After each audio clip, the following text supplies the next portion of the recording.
All right, welcome to the show, y'all. Welcome. We got a lot going on today. I just saw 5 seconds ago that Trump signed an executive order to punish flag burning with a year in prison. Now, if you follow this show or if you know anything about the law, you'll understand that that is wildly illegal. It's unconstitutional. In fact, the Supreme Court ruled in 1989 on this exact issue that the government cannot ban flag burning. But nonetheless, he doesn't know that or doesn't care and plows ahead like the absolute idiot that he is. And so here we are. Yet another day, yet another massive violation of the Constitution, destruction of law and order and free speech and the First Amendment. And it'll just continue like this because we live in hell, apparently. So I'll do a longer segment on that and some other things tomorrow. But a lot of stuff to get to today. So in just a second, we're going to talk about how the Ghislaine Maxwell interview leaked. Well, it didn't really leak. It was the DOJ that released it. So we're going to talk about that. We have Trump planning a military invasion of Chicago, also threatening the Democratic governor of Maryland as well. We have Gavin Newsom is currently driving MAGA absolutely insane. They still have not figured out what's happening. They still don't understand that he's like directly mocking them and holding a mirror up to their faces. So that's fun. Then we'll get to Trump crashing out over Epstein yet again, this time in the Oval Office. We'll get to the streaming platform Kick. They are absolutely cooked. I'm sure you guys have heard about the scandal with somebody dying on stream. They were basically tortured to death. We'll wait until you hear the update on that story and how the CEO was intimately involved with that. And then later on, we also have Mike Huckabee, the U.S. ambassador to Israel and psychotic fundamentalist Christian. He, man, does he hit a new low with how he grovels at the feet of psycho Israeli rabbis. And wait until you see how he betrayed this country and what he said to that Israeli rabbi. So we have that and more. You guys know the drill. Everybody please do me a favor and subscribe to the channel. That helps out big time and costs you nothing at all. Also, thank you to everybody who supports the show on Patreon. We literally could not do it without you. If you'd like to, help support the show, that link is below. $2 a month or $5 a month goes a very long way. You could also tip with that thanks button on YouTube.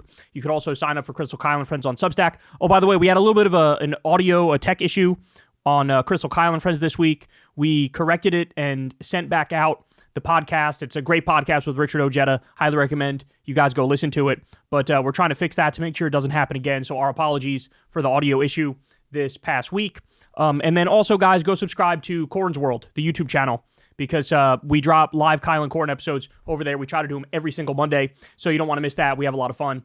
And yeah, they're my shameless plugs. All right, y'all, let's go ahead and dive into it. So Ghislaine Maxwell did an interview with the Department of Justice, as you all know. And, it came at a curious time. It came at the same time that everybody was accusing Trump of basically being a cuck to Jeffrey Epstein. And knowing Jeffrey Epstein and being on the Epstein list and being his best friend and flying on his plane and going to the island and, every single thing under the sun. And the fact that Trump decided to why don't you go interview her? Go talk to her. He decided to send somebody at that time. What it showed to me and everybody who's paying attention and anybody who has two brain cells to rub together is that, I see what Trump's play is going to be here. He's going to try to get Ghislaine Maxwell to clear his name. And if Ghislaine Maxwell clears his name, she will get favorable treatment, right? Now, we've already seen the favorable treatment. Bro, you're not fooling anybody. You think you're slick with these moves? You think people can't put two and two together with what you're doing? He already took her from a very strict high-level prison and moved her into this minimum security prison, which is like a fucking summer camp in Texas, where they do hot yoga and they play video games and they play Parcheesi and they do all this goof. It's a summer camp. This is a summer camp. She's even allowed to leave quite often. That was something that was reported recently. So just a wild, absolutely wild scenario. So now we just got the Department of Justice releasing the Ghislaine Maxwell interview. And let's walk through what she laid out there. So here's what she says to the federal government. First of all, ready for this? She said that Trump and Clinton are both completely innocent. Who's going to believe this? Trump and Clinton. She also said, Bill Clinton, he was never even on the island.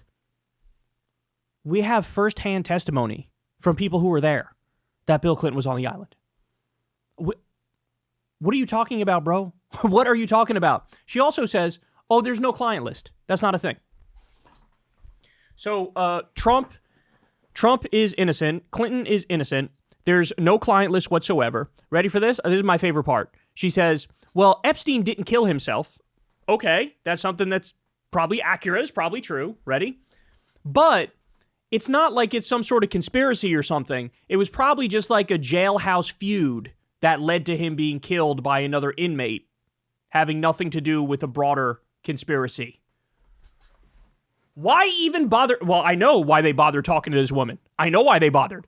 They bothered so that she could feed everybody a crock of shit, and Trump can go, see? Ghislaine said I didn't do anything wrong. I don't know what you're talking about. I don't know what you're talking about. This is the saddest thing I've ever seen in my life. We also have, she said that Virginia, ready for this one? Virginia Giuffre, the woman who killed herself recently, right? One of the Epstein victims.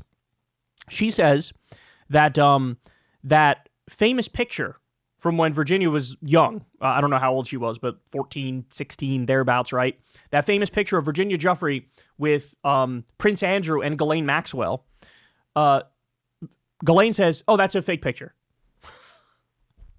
These are all things that are verifiably untrue. Like, nobody even made this allegation in the past. Now, it's fake. It's not fake. Remember, this picture came to light before AI images even, became a thing, right? Like, this has been around. That picture's been around for a while. It's been surfaced for quite a while. And then finally, I'll give you this one. How's this for just absolute horseshit? She denied recruiting any girls for Epstein and denied Epstein's sexual abuse or knowing anything about it. You're beginning to understand why. What was it? The government had said previously, you can't really interview her or take her word for anything because she's a notorious liar. She just lies about everything. So it's not even worth it talking to her. Well, now you know exactly why. So apparently, there was absolutely positively nothing to see here. So, even if you were to just do the bare minimum of research, go watch that. I think it's a Netflix documentary on Jeffrey Epstein. Just watch that. And if you knew nothing else about Epstein, just watch that Netflix documentary. Like, what she's saying is literally everything you saw with your own two eyes and all the reporting and, everybody who was involved, everybody who's given details, throw all of that out. Absolutely none of that is true whatsoever. And this is the person that Trump is relying on to clear his name. Why? Is it because they both have something to gain from it. She can gain her freedom. He can gain, his name being cleared. But it's kind of amazing how dumb Trump is to think that this would validate, anything about his narrative. Because everybody knows she's literally in prison for being a child sex trafficker. And you already made it much more lenient for the child sex trafficker. That's bad enough. By the way, I should be clear, she also participated in the rapes. That's something that people don't talk about nearly enough, but she was involved intimately with some of the stuff that Epstein was doing with these poor girls. And so Trump is throwing anything against the wall and hoping it sticks. Because the fact of the matter is, Jeffrey Epstein was Trump's best friend for a decade. And we know that because Jeffrey Epstein is on audio tape saying exactly that. We know that Trump was on Epstein's plane 7 times, and that's only that we know of.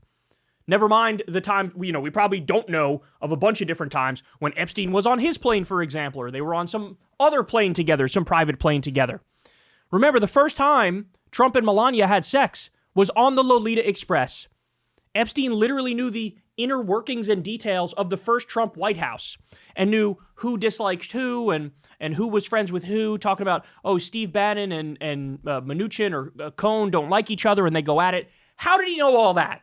How did he know all that? And again, this is something he's on record talking to Michael Wolff, the journalist, about. Trump and Epstein literally shared a girlfriend. That's something that's not discussed nearly enough. We all saw that creepy love letter that Trump wrote Epstein for his 50th birthday, where enigmas never age and you and I have a lot in common, Jeff, eh?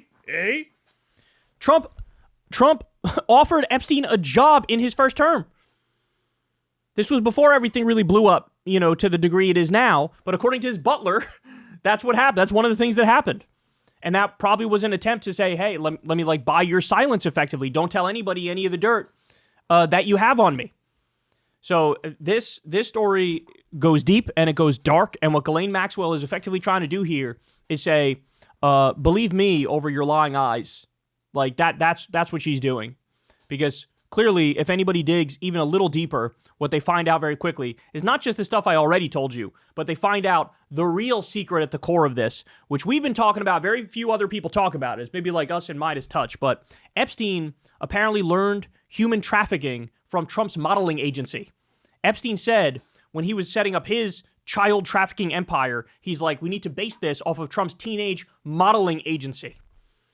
So stop and think about that. And we know what Epstein was guilty of. We know what's on Trump's record, like 30 different accusations from 30 different girls and women. We know that they were besties with John Casablancas and Jean-Luc Brunel. Again, notorious pedophiles. We know that Trump hosted a private event at Mar-a-Lago with teen models, and the only other person that was allowed to be there was Epstein. It was Trump and Epstein and a bunch of teen models. Does that sound on the up and up to you? But it's okay, because according to Ghislaine Maxwell with her DOJ report, she says, bro, there's nothing to see here at all. I don't even know what you're talking about. Clinton was a great guy. Nothing weird went on there. Trump was a great guy. Nothing weird at all. He's nothing but a perfect gentleman. I think that's one of the things she said. He's like a perfect gentleman. She said something to that effect. Sure. It's not that you're desperately trying to do anything you can to regain your freedom. It's that you're just telling us the truth. Because, you always want to take the word of somebody who's already been convicted of child sex trafficking. Hey, y'all, do me a favor and like and subscribe. It helps out big time in the algorithm. Click the bell as well for notifications when videos drop. And watch that video on screen right now. You know you want to.